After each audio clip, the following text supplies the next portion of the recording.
The phone bill sat on my desk like any other piece of evidence I'd examined in my 19 years as a detective. Except this one was personal, our family account, spread across 3 pages of itemized charges. I was preparing our monthly expense reports, a mundane task that Lisa usually handled, but had been too busy to complete lately. 3,847 text messages, I muttered, running my finger along the line item for Lisa's number. The quantity stood out like a bloodstain at a crime scene. In all my years of analyzing phone records for criminal cases, I'd learned that patterns tell stories. This pattern screamed. I pulled up our previous bills on the computer, a habit from my digital crimes work where establishing baselines was crucial. Last month, 2,956 messages to the same number. The month before, 2,443. A steady escalation over 8 months, all to one recipient whose number I didn't recognize. "Hey, hun," I called out to Lisa, who was in the living room grading papers. "You've got a huge amount of text to this 5550342 number. Everything okay?" She appeared in the doorway, reading glasses perched on her nose, looking every bit the dedicated guidance counselor she'd been for 15 years. "Oh, that's probably that marketing service I signed up for. You know, the fitness tips thing? They send multiple messages throughout the day. I've been trying to unsubscribe, but you know how those services are." Her explanation came too quickly, too smoothly. In interrogation rooms, I'd heard that same rehearsed quality countless times. But this was Lisa, my wife of 14 years, not some suspect. Nearly 4,000 texts from a marketing service? I kept my tone conversational, investigative instincts suppressed. They're really aggressive. Workout tips, meal plans, motivational quotes. It's actually kind of annoying. She adjusted her glasses, a gesture I recognized as her tell when uncomfortable. "I'll figure out how to block them this week." She returned to her grading, and I returned to the bills, but something felt off. My detective's instinct, honed through years of digital forensics work, wouldn't let it go. Marketing services use short codes or automated numbers, not regular 10-digit phone numbers. And they certainly don't generate two-way message traffic. Our bill showed messages going both directions. That night, after Lisa had gone to bed early, claiming exhaustion from parent conferences, I sat in my home office with her phone. We'd always shared passwords, a practical arrangement for managing family logistics. As I scrolled through her messages, I found nothing from that number. Not a single thread. Either she was telling the truth about it being spam, or she was deleting the messages. The next morning, I arrived at the sheriff's department early. My partner, Mike Foster, was already at his desk, reviewing evidence from a identity theft ring we'd been tracking. "Morning, Ray. You look like you didn't sleep." "Just thinking through some patterns," I said, settling at my workstation. "Mike, if someone's deleting text messages daily, what's their motivation?" He leaned back, coffee mug in hand. "In our line of work? Usually hiding criminal communication, drug deals, fraud schemes, affair arrangements." He paused, studying my face. "This about a case?" "Yeah, a case," I lied, turning to my computer. At lunch, I stepped outside and dialed the mysterious number from my personal cell. It rang twice before a man's voice answered. "Hey, baby, forgot your phone again. I was wondering why you hadn't—" I hung up immediately, my stomach churning. The casual intimacy in his voice, the expectation of Lisa's call. This wasn't spam. This was something else entirely. Back at my desk, I pulled up our reverse lookup database, a tool we used for investigating criminal networks. The number belonged to Travis Dalton, address listed as an apartment complex about 15 minutes from Lisa's school. A quick social media search revealed his profession: physical education teacher at Riverside High School, Lisa's school. His profile photo showed a man in his late 30s, clearly athletic, with the kind of coached smile that suggested practiced charm. His posts were full of motivational fitness content, photos from school sporting events, and inspirational quotes about pushing past your limits and discovering your true potential. I navigated to the school's staff directory. Travis Dalton, hired 8 months ago, exactly when Lisa's text patterns had changed. He coached track and field, supervised weight training, and, according to the staff newsletter, had brought new energy to our physical education program. That evening, I watched Lisa prepare dinner, noting details I'd previously ignored. She'd lost weight recently, which I'd attributed to stress from the increased college admissions consulting she'd taken on. Her phone sat face down on the counter, and she grabbed it quickly whenever it buzzed. "How was school today?" I asked, slicing tomatoes for the salad. "Busy. College application season is heating up." She stirred the pasta sauce without looking at me. "I'll probably need to stay late a few nights this week for student meetings." "Any interesting colleagues at lunch?" She paused almost imperceptibly. "Just the usual crowd." "Why?" "No reason. That new PE teacher still working out? Travis something?" "Travis Dalton. He's doing fine, I guess. The kids like him." Her voice remained steady, but she stirred the sauce more vigorously. "Why do you ask?" "Mike's son mentioned him. Says he's a good coach." "I wouldn't know. We barely interact." She turned to grab plates from the cabinet, ending the conversation.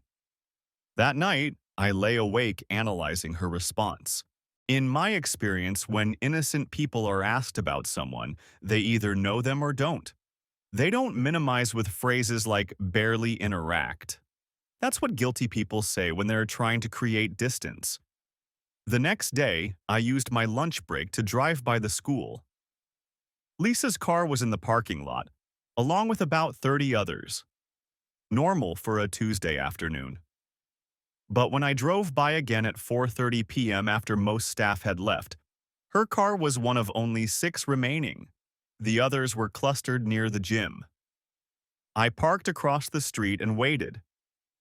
At 5:45, Lisa emerged from the main building and walked toward the gym. Not to her car, but to the gym.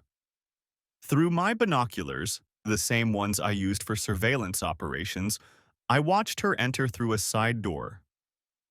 15 minutes later, she emerged with Travis Dalton.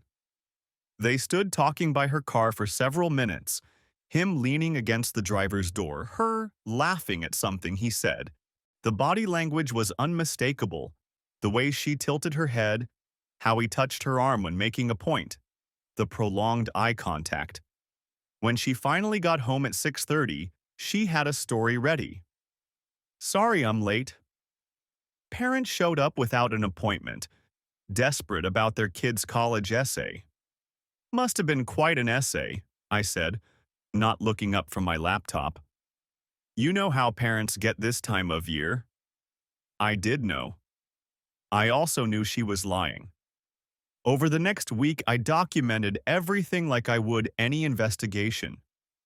Text message patterns from the phone bills, correlation with her schedule changes, arrival and departure times at home. I created a timeline, the same way I'd map out a cybercrime operation. The pattern was clear. High text volume during school hours, especially during lunch and planning periods. Messages tapering off when she got home, then picking up again when I worked evening shifts. On nights when I had overtime or court appearances, the message count doubled. I needed more concrete evidence. Using a forensic tool from the department, one I'd employed countless times to recover deleted data from suspects' phones.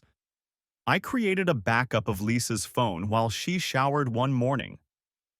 The process took 12 minutes, during which I stood guard in our bedroom, listening to the water run, my heart pounding like I was executing a search warrant. The recovered data fragments painted a picture I didn't want to see. Partial messages about meeting at his apartment, complaints about having to be careful, discussions about feelings that had grown beyond what either expected. One recovered fragment made my chest tighten. Ray would never understand what I need physically and emotionally. He investigates everything except what matters to my heart. At work, Mike noticed my distraction. Ray, you missed a critical flag in that fraud case yesterday. That's not like you. We were reviewing financial records from a business email compromise case, and I'd overlooked an obvious pattern of suspicious transfers. Sorry, just tired. This about that case you mentioned last week? The one with the deleted messages? He studied me carefully. Look, whatever's going on, you need to compartmentalize. We've got victims counting on us. He was right. I was letting my personal investigation compromise my professional responsibilities. That afternoon, we were supposed to present evidence in a child exploitation case, one where digital forensics would be crucial for conviction. I couldn't afford to be distracted. I made a decision. I would handle this through proper channels, not as a vigilante using police resources for personal vendettas. That evening, I researched Travis Dalton more thoroughly using publicly available information. His LinkedIn profile showed a pattern: 3 schools in 7 years, each position lasting roughly 2 to 3 years before moving on. The recommendations were professionally worded but notably brief, the kind human resources departments write when they can't say what they really think. I contacted a friend who worked in educational administration in Travis's previous district. Travis Dalton? Yeah, I remember him. Charismatic guy. Students loved him. Left pretty suddenly, though. There were rumors, but nothing official. What kind of rumors? The kind that involve married teachers and after-school activities that weren't exactly scholastic. But like I said, nothing proven. He resigned before anything formal happened. The pattern was becoming clearer. Travis was a predator who used his position to target married women in educational settings. He'd perfect his approach, escalate the relationship, and when things got too complicated, he'd move on to a new district. I spent the next 3 days building a comprehensive file, not using police resources, but through careful research of public records, social media, and educational databases. I documented his employment history, the sudden departures, the patterns of behavior. Meanwhile, Lisa's behavior became increasingly erratic. She was staying late at school 3 or 4 nights a week, always with elaborate explanations about student crises or parent meetings. Her phone was never out of her sight, and she'd started password protecting it, something she'd never done in 14 years of marriage. One Thursday evening, when Lisa claimed to be at a college planning workshop, I drove to Travis's apartment complex. Her car was in the visitor's lot. I sat there for 2 hours, documenting her arrival and departure times with photos, just like I would on any surveillance operation. She left at 9:47 p.m., checking her phone as she walked to her car, probably deleting messages. When she got home, she had another story. Workshop ran late. These parents have so many questions about financial aid. Must be exhausting, I said, not looking up from my case files. It is. I'm going to shower and head to bed. As she walked past, I caught a scent that wasn't hers, a masculine cologne that probably seemed appealing to someone seeking excitement. The breaking point came the following Monday. We were in the middle of presenting evidence for a major identity theft ring when my concentration completely failed. I was explaining the digital trail to the prosecutor when I lost my train of thought, thinking about Lisa's text patterns instead of the case at hand. Detective Blackwood? The prosecutor looked concerned. The metadata analysis? Sorry, yes. I fumbled through my notes, trying to recover. Mike stepped in, covering for my lapse, but the damage was done. After the meeting, he pulled me aside. Ray, whatever's happening in your personal life, it's affecting your work. That presentation could impact whether these victims get justice. You need to deal with whatever this is before it compromises a case we can't recover from. He was right. I was risking not just my career but the cases of real victims who deserved better from their investigators. That night, I made my decision. I would present my evidence to the school administration. Not as a jealous husband, but as someone concerned about professional misconduct and Travis's pattern of behavior. I spent the evening preparing my presentation, organizing the evidence of Travis's employment history, the pattern of sudden departures, and the current inappropriate relationship with a colleague. I was careful to focus on the professional aspects, the abuse of position, the potential violation of school district policies, the pattern suggesting this wasn't an isolated incident. The next morning, I called the school district's Human Resources Department. I need to report a concern about potential staff misconduct at Riverside High School. I have documentation of behavior patterns that suggest a serious violation of professional standards. They scheduled a meeting for that afternoon. I sat across from the HR director, a stern woman named Patricia Coleman, and the assistant superintendent, Dr. James Wright. I presented my findings methodically, the way I would in court. Mr. Dalton has a documented pattern across 3 school districts.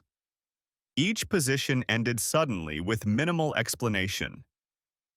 I've spoken with administrators who confirmed there were concerns about inappropriate relationships with married colleagues. These are serious allegations, Doctor, Wright said, reviewing the timeline I'd prepared. What prompted you to investigate Mr. Dalton? I became aware of behaviors that concerned me as both a law enforcement professional and as someone connected to the school community.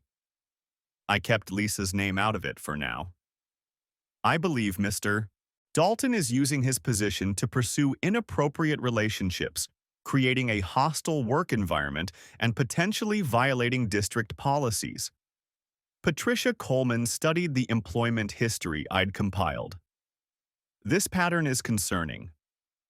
We'll need to conduct our own investigation, of course. I understand. I'm simply bringing this to your attention as I would any situation where I observe potential misconduct. We appreciate your diligence, Detective Blackwood. Can you provide any current evidence of inappropriate behavior at Riverside? I placed a folder on the table. Documentation of after-hours meetings that appear to violate district policies about staff interactions, patterns of communication that suggest inappropriate relationships, and evidence that Mr. Dalton is engaging in behavior similar to what led to his departure from previous positions. They exchanged glances. We'll begin an investigation immediately, Mr. Dalton will be placed on administrative leave pending the outcome. That evening, Lisa came home in a panic. Travis was escorted out of school today. They put him on administrative leave. Someone reported him for misconduct. Really? What kind of misconduct? I continued typing on my laptop, reviewing a cybercrime case. They won't say, but rumors are flying. Some people think a parent complained about his coaching methods. She was pacing, her phone clutched in her hand. It's ridiculous. He's an excellent teacher. You seem pretty upset about it. It's just, it's unfair. He doesn't deserve this. Her voice cracked slightly. You said you barely knew him. She stopped pacing. I know him professionally. Everyone at school respects him. Interesting. Well, I'm sure the investigation will sort out the truth. Her phone buzzed. She glanced at it, then quickly deleted something. I need to make some calls about tomorrow's college fair, she said, heading to our bedroom. Through the door, I could hear her muffled voice, urgent and emotional. She was calling him despite the fact that contacting a staff member under investigation was likely against protocol. The next day, Mike pulled me aside at work. The school district called. They're investigating that PE teacher you asked about, Travis Dalton. They wanted to know if we had any criminal complaints about him. And we don't, but they mentioned you'd provided them with information. Ray, please tell me you're not using department resources for personal matters. Everything I provided was publicly available information. I noticed patterns that suggested professional misconduct and reported it through proper channels. Mike studied me for a long moment. Is Lisa involved in this? I didn't answer, but my silence was confirmation enough. Ray, you need to be very careful here. Using your position for personal matters could end your career. I'm aware. That's why I'm going through proper channels. That evening, Lisa confronted me the moment I walked in. It was you, wasn't it? You reported Travis. I reported patterns of professional misconduct to the appropriate authorities. You investigated him. You used your police resources to destroy an innocent man's career. I used publicly available information to document a pattern of behavior that suggested misconduct, the same pattern that got him quietly removed from 2 previous schools. Her face went pale. What are you talking about? I pulled out the folder I'd prepared for her. Travis Dalton has a history of pursuing inappropriate relationships with married colleagues. He targets women who feel underappreciated, makes them feel special, then moves on when things get complicated. That's not true. You don't know him. Neither do you, apparently. Did he tell you about Jennifer Martinez at his last school? Or Sarah Collins at the one before that? Both married teachers. Both left their husbands for him. Both were left devastated when he moved on to his next position. She sank into a chair, the folder unopened in her lap. You're lying. You're just trying to justify your paranoid investigation. Call them yourself. Their numbers are in the folder. I pulled out my phone, showing her the call log. I already did. They were happy to warn another woman about him. She opened the folder, scanning the documentation. Employment records, statements from former colleagues, the pattern laid out in undeniable detail. Even if this is true, you had no right to what? Report a teacher who's violating professional standards? Who's using his position to manipulate colleagues? I had every right as a citizen concerned about misconduct in our schools. You know that's not what this is about. She stood, throwing the folder on the table. You went after him because of me. So you admit there's something between you. She paused, caught in her own admission. We're friends. We connected over fitness and wellness. He's helping me rediscover my athletic side. Is that what you call it? Because the 4,000 text messages and the visits to his apartment suggest something else. Her face flushed. You've been spying on me? I noticed concerning patterns in our phone bill. Nearly 4,000 texts a month to one number, all deleted. That's not friendship, Lisa. That's an affair. You don't understand. Ray, you analyze everything like it's evidence. You investigate our marriage like it's a crime scene. Travis sees me as a person, not a puzzle to solve. He sees you as a target, just like Jennifer and Sarah and who knows how many others. Stop it! You're trying to make something beautiful into something dirty because you can't stand that I found someone who makes me feel alive. There it was. The admission. No more pretense about friendship or fitness coaching. How long? I asked quietly. It doesn't matter. 8 months since he was hired. The phone bills show the pattern. Of course they do. You've probably graphed it out, created a timeline, built a case file. That's what you do, isn't it? Build cases instead of relationships.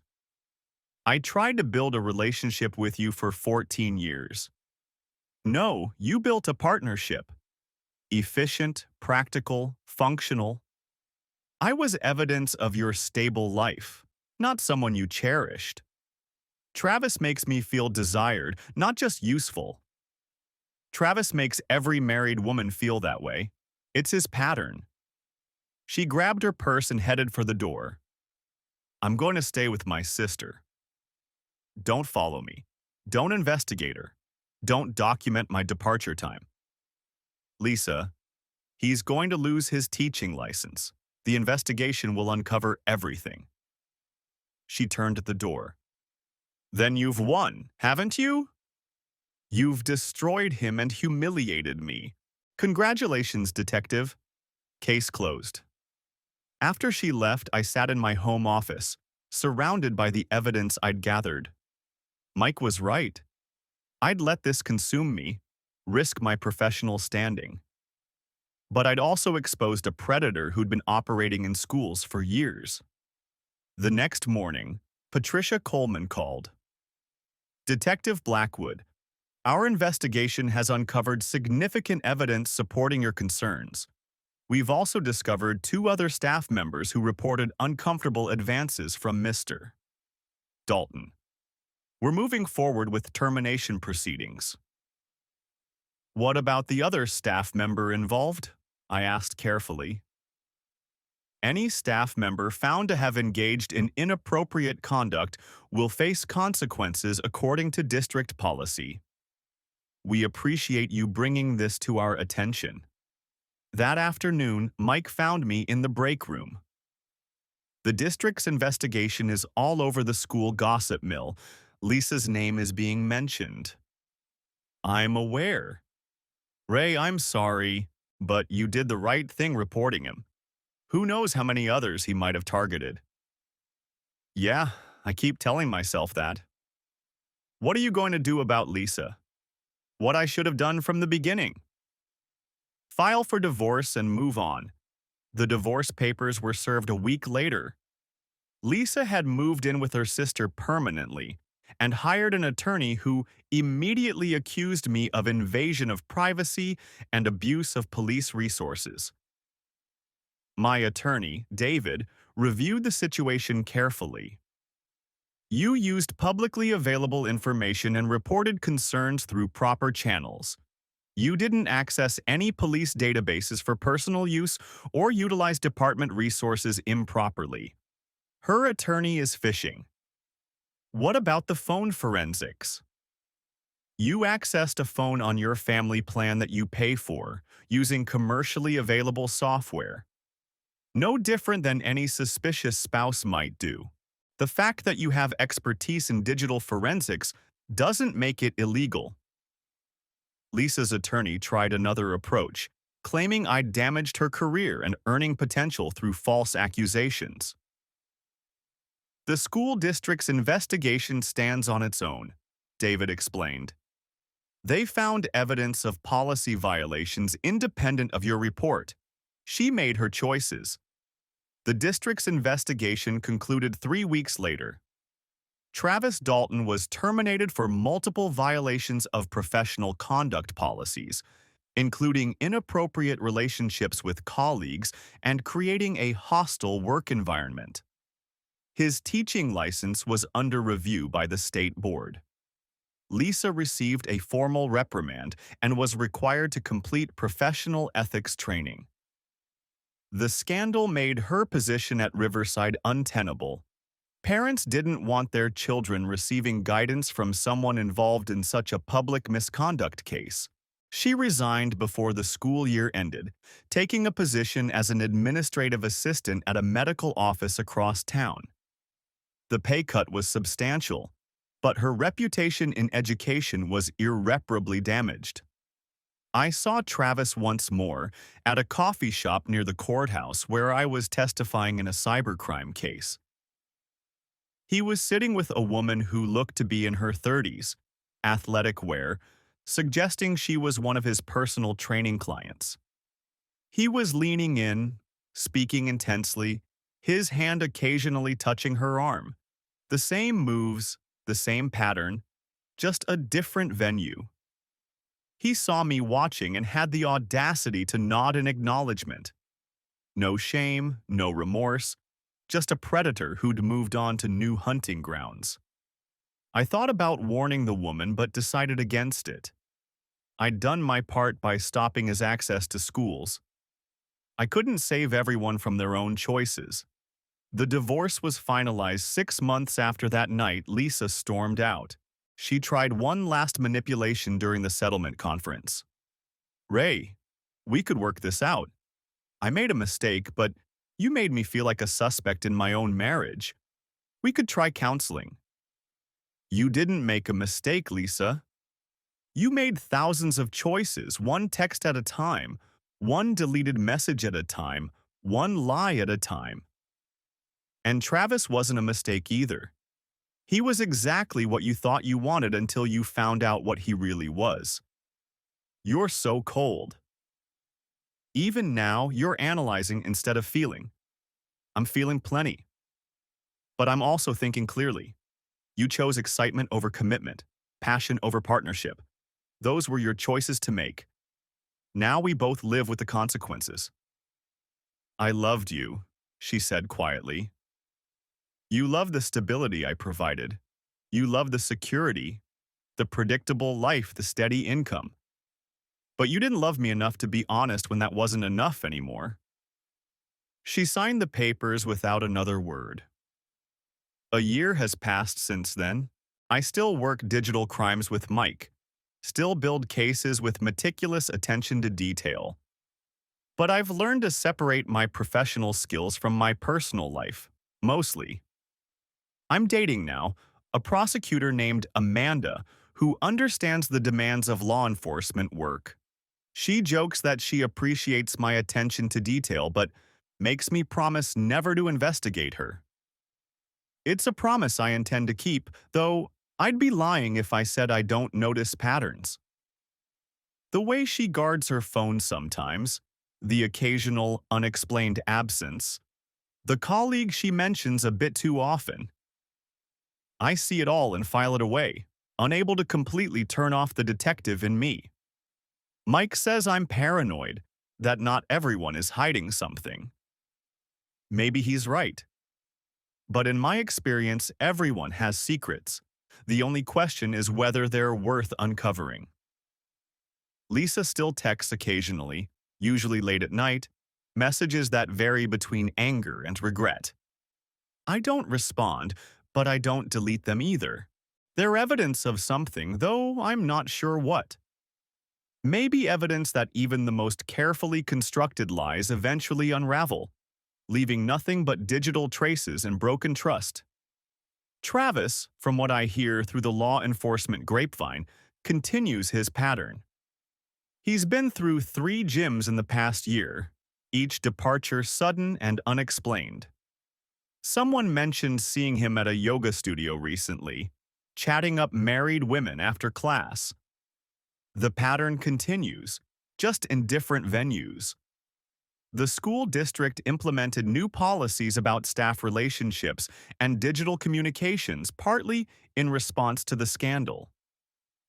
They now require disclosure of any romantic relationships between staff members and have strict guidelines about after-hours interactions.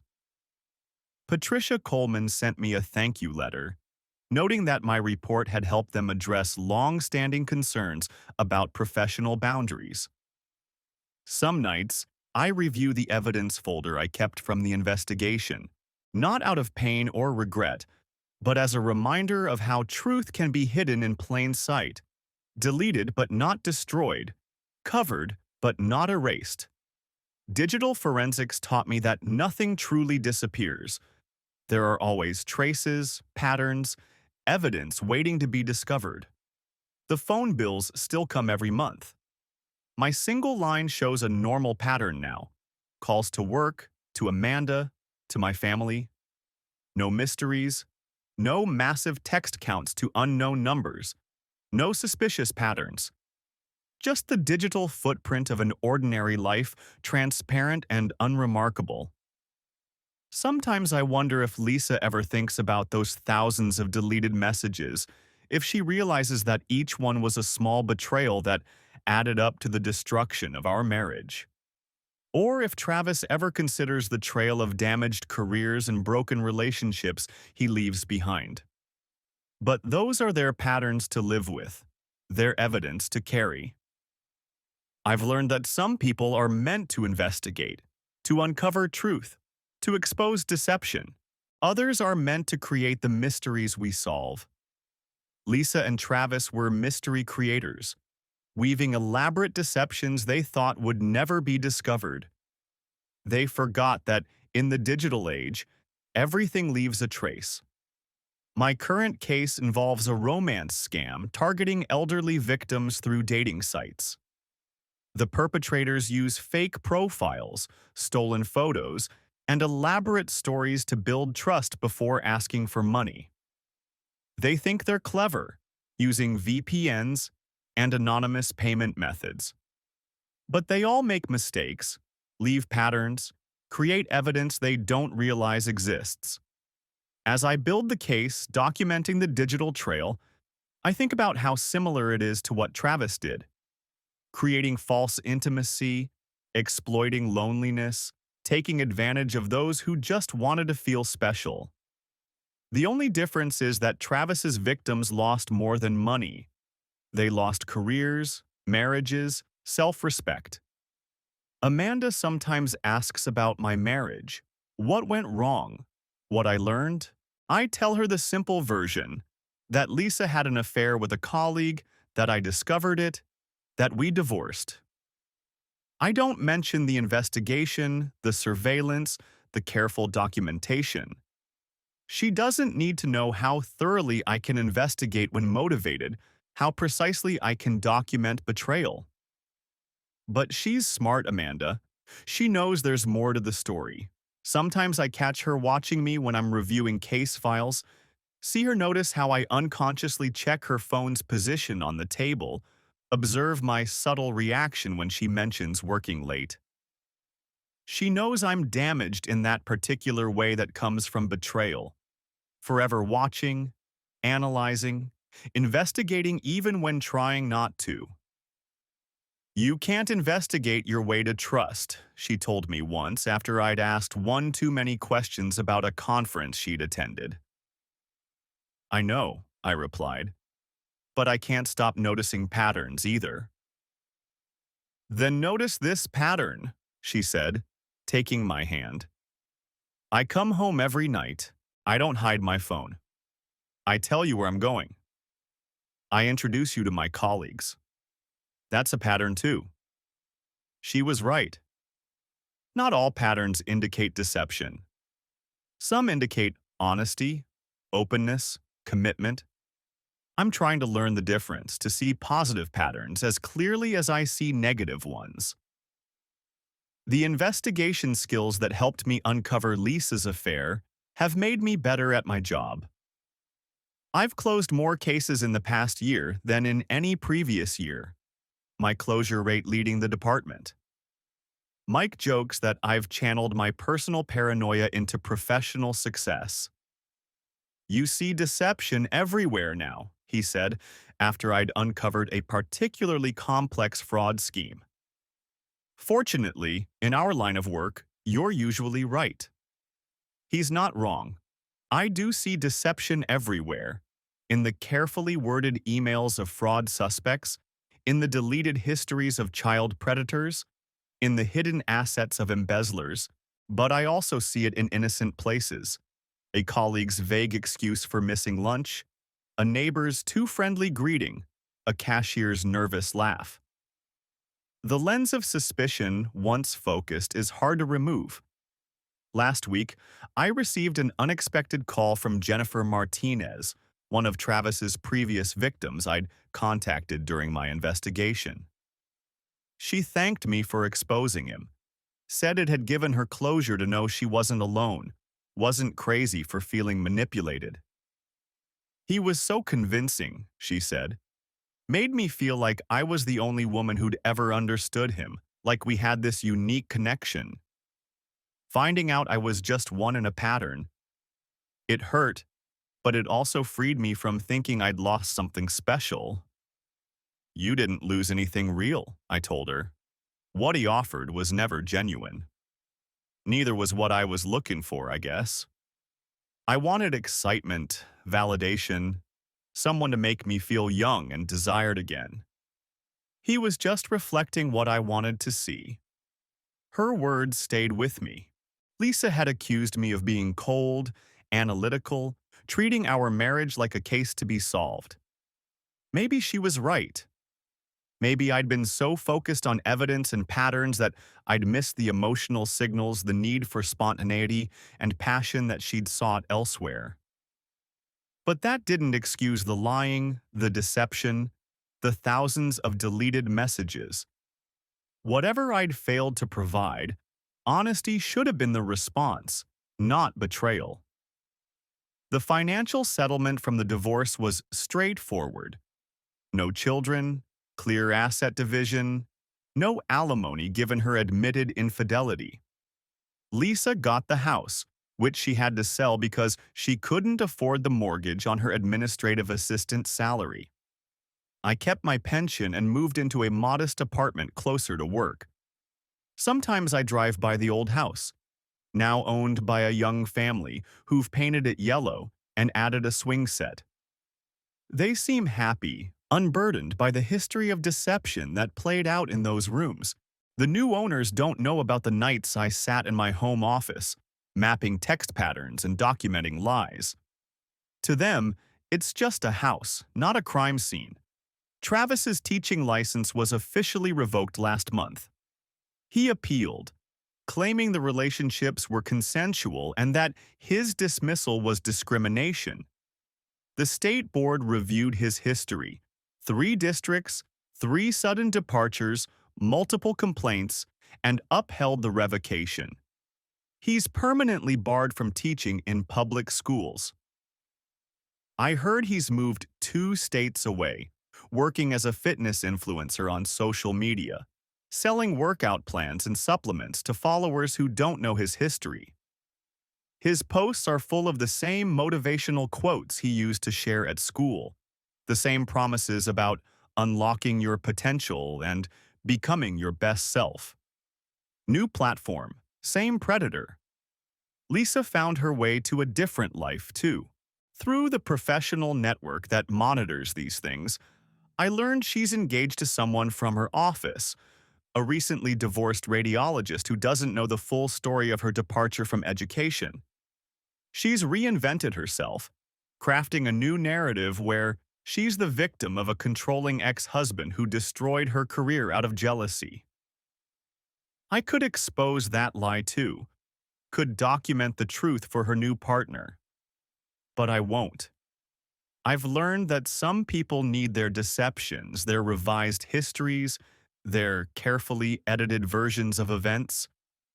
The truth exists in school district records, in divorce filings, in the memories of those who witnessed it. But not everyone wants to see it. My work continues. This week, I'm testifying in a case involving a sophisticated catfishing operation that targeted military spouses during deployments. The perpetrators created fake personas, built emotional connections, then exploited the loneliness and vulnerability of their victims. The parallels to Travis's methods are obvious, though these criminals sought money rather than physical relationships. As I prepare my testimony, organizing the digital evidence into a clear narrative for the jury, I think about how similar this is to what I did with Lisa's affair: collecting data, identifying patterns, building an undeniable case. The difference is that this time the victims want justice, want the truth exposed, want the perpetrators held accountable. Amanda has started spending nights at my apartment, gradually moving in without either of us acknowledging it. Her toothbrush sits next to mine, her clothes hang in my closet, her laptop charges on my desk. We're building patterns together. Saturday morning coffee, Wednesday night takeout, Sunday afternoon walks. Good patterns, honest patterns, patterns that don't require investigation. She knows my history now, the full story I've finally shared. She understands why I notice things, why I can't help analyzing, why trust comes hard. But she also sees me trying, watches me resist the urge to check her phone when it buzzes, notices when I stop myself from asking too many questions about her day. "You're healing," she said last night, after I'd told her about running into one of Lisa's former colleagues who'd shared gossip about the scandal. Am I? Sometimes I feel like I'm just better at hiding the investigation. No, you're learning that not everything needs to be investigated. Some things can just be accepted, enjoyed, lived. Maybe she's right. Maybe I'm learning to see patterns of love as clearly as patterns of deception. Maybe the skills that helped me uncover betrayal can also help me recognize loyalty, honesty, genuine connection. But I still keep the evidence folder locked in a filing cabinet in my home office, not because I need to review it, but because it's proof that I wasn't paranoid, wasn't crazy, wasn't the cold, analytical monster Lisa painted me as. I was just a detective who noticed patterns, a husband who uncovered truth, a man who refused to ignore evidence. The folder contains everything: phone bills with highlighted patterns, timestamps of deleted messages, surveillance photos, Travis's employment history, the school district's investigation report, witness statements, the divorce decree. It's a complete case file, thoroughly documented, professionally organized, irrefutable. Sometimes new detectives ask me for advice about separating work from personal life, about how to turn off the investigative mindset when they go home. I tell them it's impossible, that once you learn to see patterns, to notice deception, to recognize evidence, you can't unsee it. The best you can do is learn to live with it, to choose when to investigate and when to let things go. But how do you know when to let go? A young detective asked recently.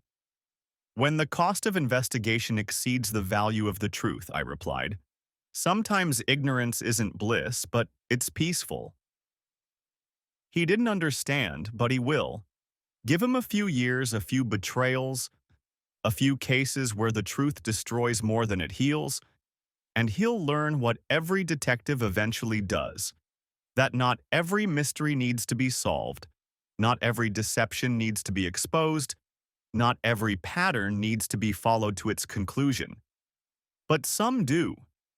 Some deceptions are too damaging to ignore, some patterns too dangerous to overlook, some predators too persistent to leave unchallenged.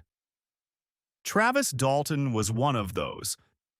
He'd spent years perfecting his approach, targeting vulnerable women, destroying marriages and careers, then moving on without consequence. Until he met someone trained to see patterns, document evidence, and pursue truth regardless of personal cost. The irony isn't lost on me. I saved other women from Travis while losing my own wife to him. But maybe that was always going to be the outcome. Maybe Lisa was always going to seek excitement elsewhere, and Travis was just the catalyst. Maybe our marriage was a case that needed to be closed, evidence that needed to be filed away, a pattern that had run its course. I'm in my office now, preparing for tomorrow's testimony in the catfishing case. The evidence is clear, meticulously documented, ready for presentation. The victims will get justice, the perpetrators will face consequences, the truth will be exposed in court. It's clean, professional, satisfying in a way that personal investigations never are. Amanda is in the living room, reading a brief for her own case. I can hear her occasionally murmuring to herself, working through arguments. She doesn't guard her phone, doesn't delete messages, doesn't create suspicious patterns. Or maybe she does, and I'm choosing not to see them. Either way, we're building something based on present trust rather than past investigation. The phone bills still come, now showing new patterns, regular calls between Amanda and me, normal text volumes, transparent communications. No mysteries, no massive counts to unknown numbers, no deletions to investigate. Just the digital footprint of two people trying to build something honest in a world full of deception. Travis is still out there, probably charming someone new, creating fresh patterns of manipulation. Lisa has moved on, crafting new narratives, building new relationships on revised foundations. They've both escaped real consequences, found ways to continue their patterns in different forms. But their choices are documented, their deceptions archived, their patterns permanently recorded in the evidence I've preserved. Not for revenge or obsession, but as a reminder that truth exists even when it's deleted, that patterns reveal themselves to those trained to see them, that every digital interaction leaves traces that can't be completely erased. The investigation is over, the case closed, the evidence filed. But the skills remain, the patterns persist, the ability to see deception endures. I'm Detective Ray Blackwood, digital crimes investigator, trained to uncover truth in the maze of modern communication. I found it in my own life, exposed it despite the personal cost, documented it with professional precision. Some would say I lost everything, my marriage, my trust, my ability to accept things at face value. But I'd say I gained something more valuable. The knowledge that I can face truth, no matter how painful, can investigate without compromise, can expose deception, even when it costs me everything. The phone buzzes. A text from Amanda about dinner plans. I read it. Respond normally. Don't analyze the word choice or response time. It's a simple exchange, transparent and honest. No hidden meanings or deleted threads. This is what healthy patterns look like, what honest communication feels like, what relationships without investigation can be. But I still see the patterns. I always will.